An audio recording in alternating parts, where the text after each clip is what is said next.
Here, ons roep en nie antwoord. Here, ver bo dit wat ons kan bid, dink, doen nie. Here, ons eer U, ons loof U voor. So dankie, Here. Kan my sy plek inneem.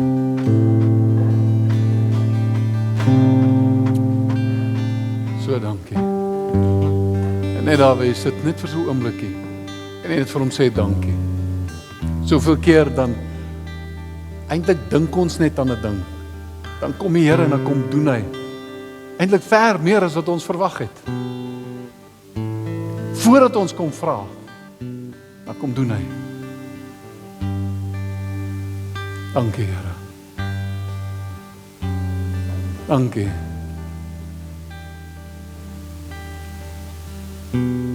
Ons is 'n Vader wat ons vanoggend so lief het.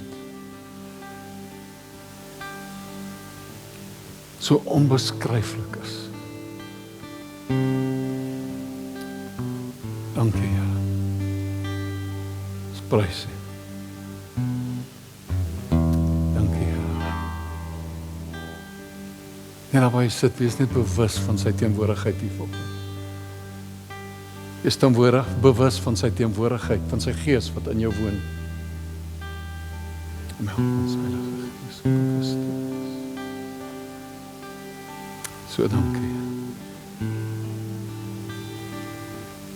So dankie. Dankie.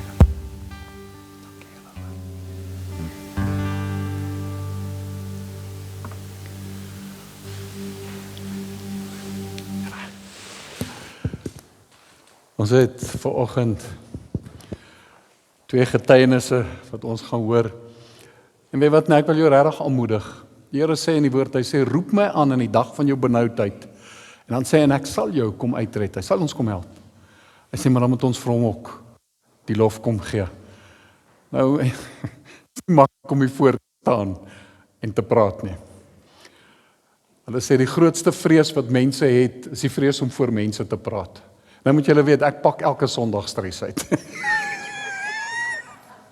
Dis nie ek wat bewe nie, is my broek wat bewe. Maar ja, ons bid dat die Here vir hulle krag sal gee vanoggend. Dankie, Emerien.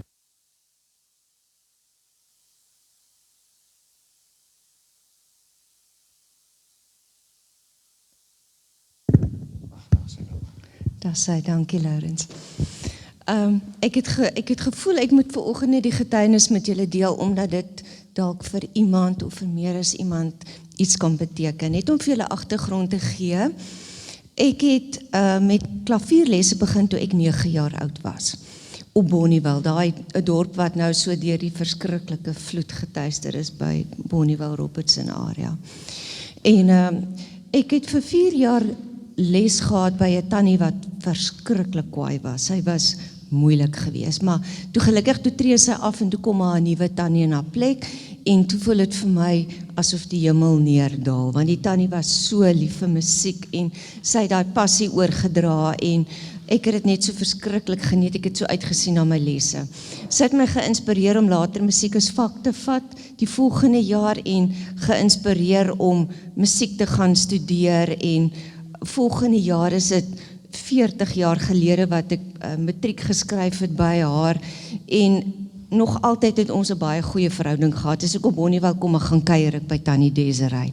En as jy haar storie wil lees, sy is nou in die jongste huisgenoot, is haar hele lewensgeskiedenis, Tannie Desiree Wensel.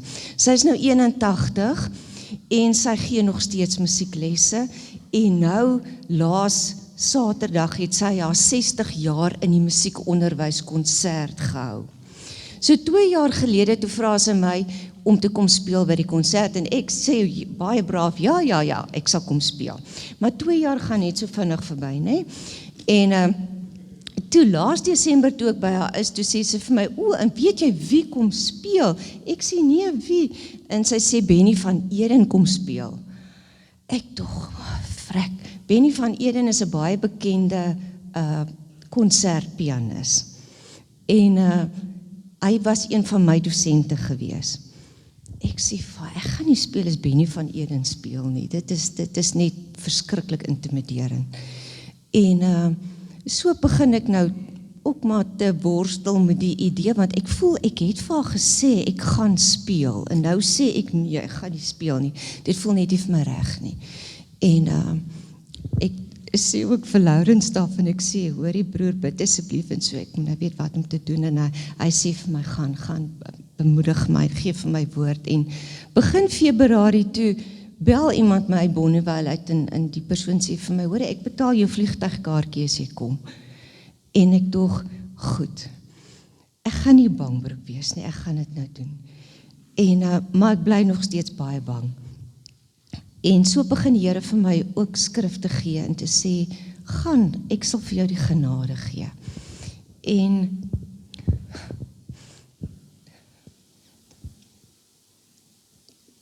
ook Saterdag aand toe ek staan agter die gordyn, toe is ek so bang. Maar die oomblik, toe ek gaan sit voor die klavier, en ek begin speel, toe is die genade van die Here wat daar is. En toe is ek so kalm, ek kon fokus op elke noot. Dit vir my gevoel, elke noot wat ek speel, was die Here daar, en hy het net deur my gespeel. En dis eintlik wat ek vandag vir jou wil sê is, baie keer gee die Here vir mense opdrag, en daai opdrag lyk vir jou verskriklik moeilik, en ek voel die Here wil vir jou sê, berei voor vir daai moeilike opdrag wat hy vir jou gee. Posisioneer jouself, oefen, studeer wat jy moet studeer, doen alles wat jy moet doen. Ek het vrek hard geoefen in daai stuk, want dit is 'n baie moeilike stuk, Chopin. So, berei voor, doen wat jy moet doen, sodat wanneer die geleentheid oor jou pad kom om te moet doen wat jy moet doen, dat jy reg is om te doen dit wat jy moet doen. So ek het gevoel ek moet die woord vir iemand gee wat moet begin voorberei. Kom ons gee vir haar lekker aan 'n klap. Marlene.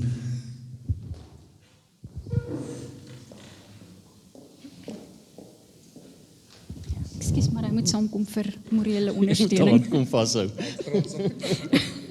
Môre julle almal. Ja, ek wil vandag eintlik net vir julle 'n storieetjie vertel. Ons oudste seun, Jaco, het vir omtrent 2,5 jaar sonder werk gesit. En ons het vir meer as 2,5 jaar het ons gebid en baie keer dan raak mens moedeloos. En jy voel, jy bid, maar dan wonder jy, hoor die Here ooit wat jy sê?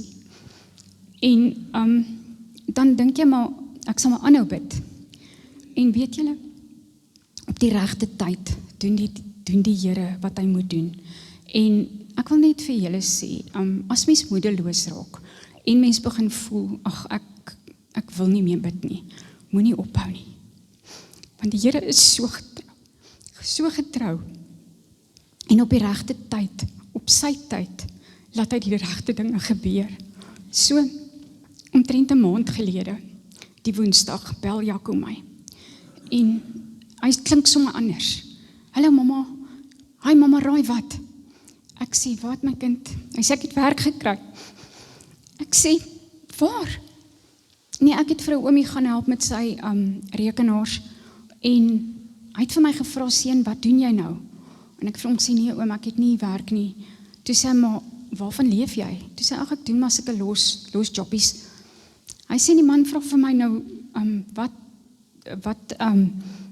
hoeveel geld kry jy 'n maand? Hy sê, ag oom, dit hang maar af hoeveel werkies ek gedoen het. Hy sê, maar dis nie eintlik genoeg om van te leef nie. En die man sê vir hom, luister, jy doen nou my IT nou al jare, en my stoorman gaan nou Amerika toe. Wil jy nie my stoorman word nie? Dan kan jy sommer my IT ook doen, en dan wil ek jou oplei in wat ons doen. Nou, hulle doen kalibrasie van allerhande instrumente. Nou, dis so reg in my kind se kraal. En die man sê vir hom, dan wil ek jou oplei ook, dat jy kan help in die maatskappy. Dit is 'n redelike maatskappy, en hulle is nou al 'n hele paar jaar. Nou, ek het altyd gedink, wel, die kind is in IT, en as hy nou werk kry, moet hy werk kry in IT. Maar daar die Here heeltemal 'n ander plan. En julle hou net aan bid en hou net aan glo. Dis al boodskap wat ek eintlik vandag vir julle wil sê, is dat God is so getrou en hy weet altyd die beste. Amen.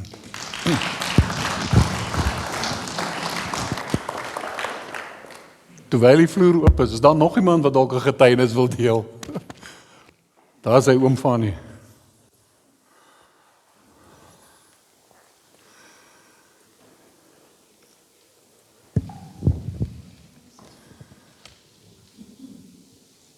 Dankie, Laurens.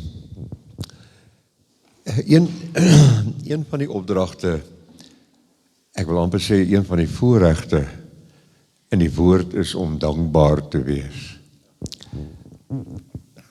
Die Here is so goed vir ons en ons is so baie keer nie dankbaar daarvoor nie. Ekskuus julle met my asseblief vanoggend gedra, want ek het 'n groot dankbare hart oor die goedheid van die Here. Daar's 'n lied wat ek dink is Koos du Plessis wat dit sing. Wie ek is net genade. En wat ek het, is net geleen. En dit was nog al die jare van 2008, hy's Oase, en nou hy's Jubilee en Bellas Place se motto, dis net genade alleen. En weet, julle sal ook weet dat as mense in 'n plek bly en hier kort 'n bietjie verf en daar kort 'n bietjie regmaak, dan plaat dit jou in die begin en later raak jy so daar gewoond dat dit maar verbygaan. En so besef ek en Elsa dat daar is so baie dinge wat reggemaak moet word aan die huise. Die 2 nuwe huisies wat ons daaronder gebou het, is nog nie eers heeltemal klaar geverf nie. En ewe skielik hier uit die bloute uit, kom daar 'n belle dame my. Sy sê, Uncle Fanie, I'm Desiree and I heard about you and I want to come and see you. En sy maak toe 'n afspraak en sy kom sien vir ek en Elsa. En sy vertel toe vir my dat hulle is 'n internasionale maatskappy. Hulle hoofkantoor is in Texas en Amerika. En die groot baas se vrou verjaar op die 14de Mei. En elke jaar op die 14de Mei, hulle noem dit 'n Red Day, moet al die takke wêreldwyd betrokke raak by 'n welsynsorganisasie om iets te gaan doen. En sy sê, Uncle Fanie, come and show me what you need. En sy moes dit nie gesê het nie.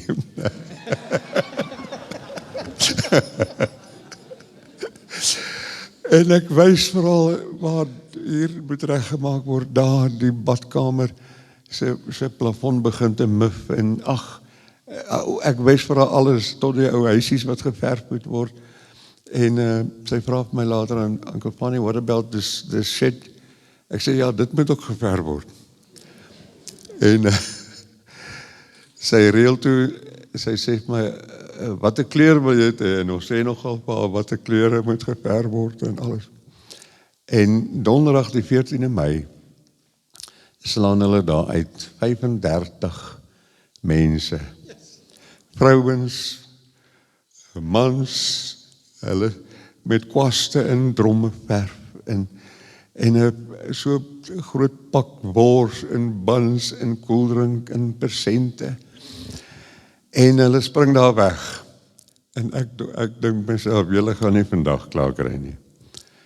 En so voorbaar net na so 2, toe is hulle klaar daai hele huis, daai groot huis rondom geverf. Hulle sê, Uncle Fanie, we didn't do the fascias, but I'll send somebody to do the fascias also. En hulle gaan al die pattie vervang en hulle gaan die rame nog kom verf en alles. En ek wil net, dis waar wat Laurens vanoggend gesê het, nog voordat jy gevra het. Vader weet alles en hy wil ons seën. En ek wil net vanoggend vir hom dankie sê vir sy goedheid en guns. Hy is 'n goeie Vader. Ek loof en ek prys sy wonderlike naam.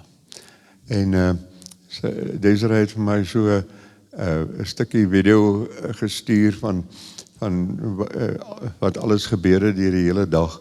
En dit is so lekker om dit net te sien en dit is vir ek en Elsa in die hele huis so kosbaar om te besef dat die Here gee om. En ek loof sy heilige naam.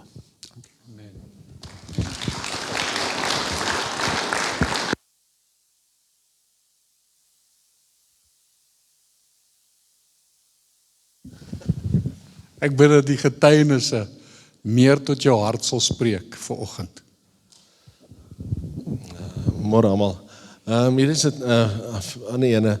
Daar by my huis het 'n klomp bye ingetrek. Nou seker is dit al 3 jaar terug of langer. Die huis het 'n holmure, so die bye onder die bye tussen die bakstene ingekom, heel bo. Dit is seker omtrent 9 meter hoog. En tussen die bakstene ingegaan en binne in die holmuur gaan nes maak. Nou ja, dan op die eind brand party binne in die plafon en dit val deur. Later is hulle op die vloer en dood gaan daar. En ek was al op die dak gewees. Hy moes die dak regmaak. En nou kyk ek, dan kom kyk hier bye vir my. Hulle vlieg net so ooghoogte om sien wat maak hierdie op die dak. En dan dink ek, julle arme diertjies, nou sit hulle hier vas. Nou wil ek hulle gif gee, maar dit is bye. Hulle is ons maatjies. En nou hou ek maar uit en dan vee maar die dooie bye uit en as jy weer kyk, dan is daar 'n klomp in die hoek bo in 'n vertrek. En ek het later moedeloos geraak en sê my vrou, kry daai fumie tabs, ek gaan hulle nou gas gee, ek kan nie meer nie. Intussen het bid sy en sê, Here, vat die bye weg. En die dag toe sy die gif bestel, en die dag toe ek die gif kry, sien ek maar die bye is weg. En dis nou 'n week later, daai bye is skoon weg. Dankie vir my vrou het gebid het, dankie vir die Here wat gebede beantwoord.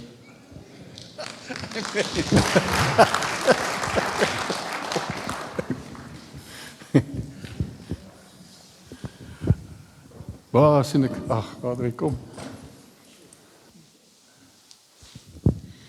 Ja, partykeer gee die Here vir mense iets, soos Laurens gesê het, sonder dat jy daarvoor vra. En dit was al laas jaar, toe het iemand nou my broer bly in Madeira, wat nogal ver is. En ek het nog net een keer van tevore vir hom kon gaan kuier het. Toe 'n polis van my uitbetaal het, dat my ma hulle nog vir my uitgeneem het. Toe het ek daai geld gevat vir hom gaan kuier. En ek het maar net gedink, ek kan nooit daar gaan kuier nie, dis te ver en te moeilik om daar te kom. En toe laas jaar gee iemand sommer maar net vir my genoeg geld om te gaan, so ek en Wouter gaan Junie-vakansie vir my broer kuier. En ek het eers gevra vir die Here, ek wil so intoe gaan nie, die Here, maar net, ek weet nie hoekom nie, maar ek het dit maar net gekry. So dis maar net so amazing hoe die Here vir jou iets kan gee, sonder dat jy vra nie eers al voor hom, maar dit is waar, hy weet wat ons eintlik ons diepste hartsbegeertes is. So ja, ek wil net vir die Here dankie sê daarvoor.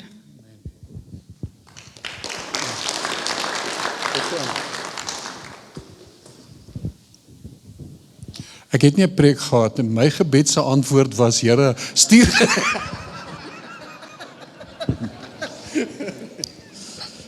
So ja, ek is heel versigtig om voor mense te praat. Maar nou ja, so ek was met my seun nou daar in die Kaap. My seun is uit sy uitdagings, baie oordentlike mens, maar hy is verseker op die spektrum en dit was baie moeilik vir hom. Maar in die proses het ons toe gaan kyk daar na die ek dink dit noem die harthospitaal, vir hartoorplanting hospitaal van Chris Barnard.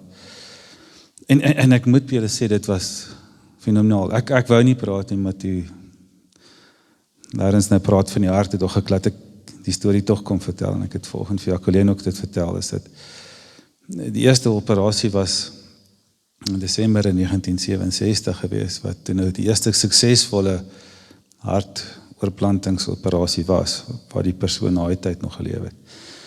Maar in die proses het daar iemand doodgegaan, sodat die man kon lewe. Hy het net vir 18 dae gelewe. En ja, op 'n manier was Chris Barnard die pionier gewees van die operasie. En ja, hy het 'n paar hartoperasies gedoen en argumente en alwe het ander mense daarna lewe gekry as gevolg van die dood van iemand anderste. Maar toe besef ek, dit was 'n handjievol mense. I mean, in die wêreld is daar miskien, ek weet nie eens hoeveel duisend mense wat al so 'n operasie gehad het nie, maar elke keer moet een persoon doodgaan vir die lewe van iemand anderste. En toe besef ek dat Jesus Christus aan die kruis gesterf het en al ons sondes op hom geplaas het, sodat ons mag lewe. En daai emosie het vir my so gevat, ek dit besef. Ek dink baie keer, en ons kom baie keer by mekaar op donderaande daar by 'n Kaals koffie, dan praat ons manne met mekaar, en dan dink, wat 'n voorreg het ons nie, dat Jesus sy lewe vir ons gegee het, sodat ons mag lewe nie.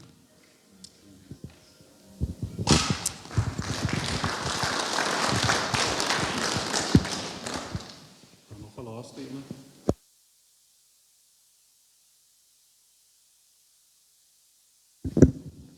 Sit sommer daar aan, ek wil my mikrofoon. Maar nie voor die bewaar wees nie, kort en baie, sy aan. Goeiemôre al die persone. Ek is baie bly dat ek vanmôre in julle kerk is. Ek wil ook 'n getuienis lewer. Ek was 9 jaar oud. Ons het op 'n plaas gebly en my pa het patatalande gehad. Toe gaan hy patats uithaal. Ek was baie lief vir hom. Toe vra hy of ek vra toe of ek saam met hom kan gaan om daar te gaan. Hy sê toe ja. Nou soos in die rye wat hy nou uithaal en dan loop my broer met die ploeg agter en ek loop langs die trekker. Ek was baie lief vir my pa gewees. En toe sê my pa, dis of iets vir hom sê, maar Marie kan nie bly loop en dis kom ons stel haar op. En hy hou 'n bietjie slek af, maar hy kan nie stil hou nie. En hy roep my en hy vat my hand en dit is waar die genade van die Here ingekom het. En hy vat my en hy trek my, wil my optrek op die kant van die wiel waar ek kan staan. En op daai oomblik, toe loop die wiel en hy gryp my voet. En hy trek my onder die trekker in. Ek heeltemal toe kon my pa sien, hy kan nie hou nie, want ek sê, hy sal uit mekaar skeer. Toe gooi hy my een kant, maar die trekker is heeltemal oor my. En al die mense het gesê, dit kan nie wees nie. Toe sê my pa, ek is die pa. Hy het polisie toe gegaan en sê, asseblief, hang my op. En toen ek het my kind teruggery, toe sê hulle, nee oom, dit was 'n ongeluk. En ek vir julle mooi sê, daar was nie 'n beentjie in my gekrak, of 'n druppel bloed het uitgegaan nie. God se genade is onbeskryflik groot, sê ek vir julle. Ons moet nooit twyfel nie, sy genade is dag en nag so groot. Dankie. Amen.